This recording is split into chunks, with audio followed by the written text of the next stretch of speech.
Good morning, children. So, children, today we are going to discuss our sixth topic, that is the growth of Sufism. Okay.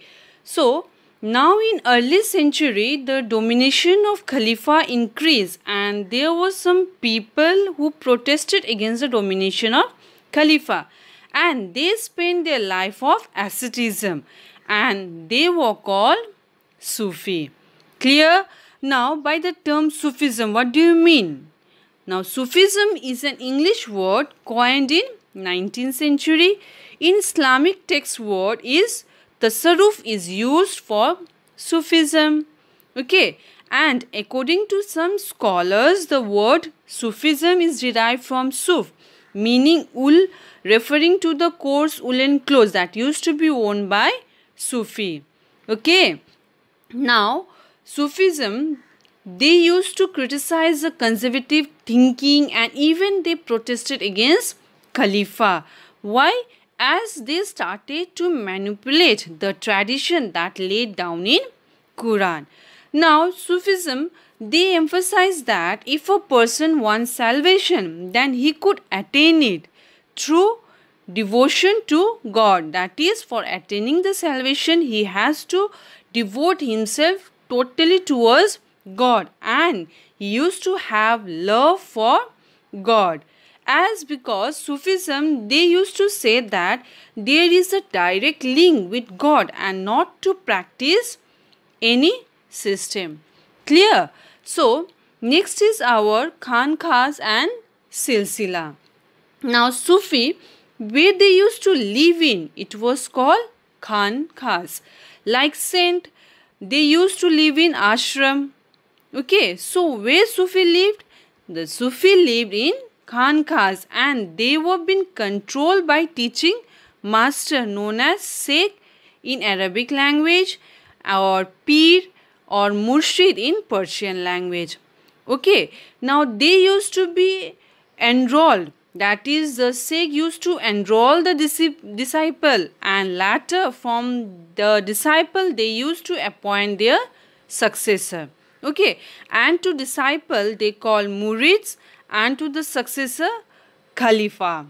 Okay, now the Sikh, they established rules and for spiritual conduct and interaction. That is how Murshid and Murid will interact with each other. What will be the relation of common man with master, and if link is there, then what rules and regulation they need to follow. So all these types of rules and regulation master used to make. Okay. So by 11th century, Sufism developed a movement, and they used to have their own literature on Quranic studies and Sufi practices. Now by 12th century, what could we see is that Sufi silsila started to different part of Islamic world. So by the word silsila, it means a chain, that is a link between master and disciple. Whatever relation they, that is the master and disciple, they used to have, it is called chain. Clear? So it was through this channel of silsila that the spiritual power and blessing were being transmitted to the devotee.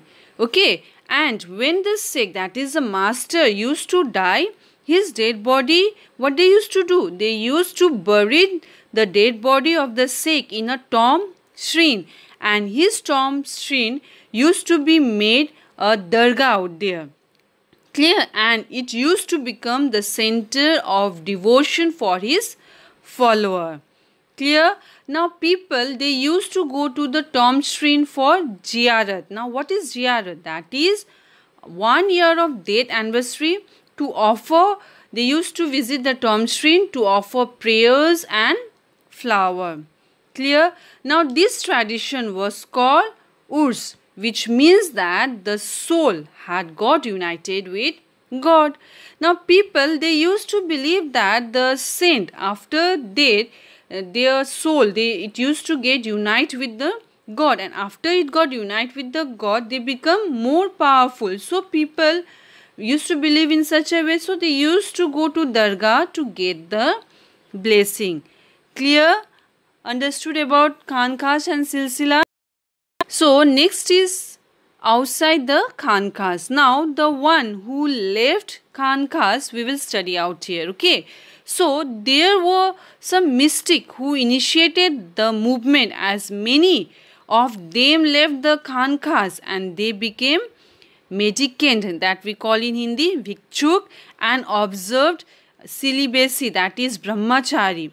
Clear? So we can say that they become outside the Khanqahs, that is the one who left the Khanqahs, they become more self-dependent. Okay. Now they were also known by different names such as Kalandars, Madaris, Malang, Haidaris. Clear? And they were against the Sharia, as I had already said about Sharia, isn't it? That is the one who is been governed by Islamic law, and the one who do not follow the Sharia were called Ba-Sharia. Clear? That is the one who does not obey the laws of Islam. Clear? So children, out here objective question might be asked to you about difference between Sharia and Ba-Sharia. Okay, so today till this much. Thank you.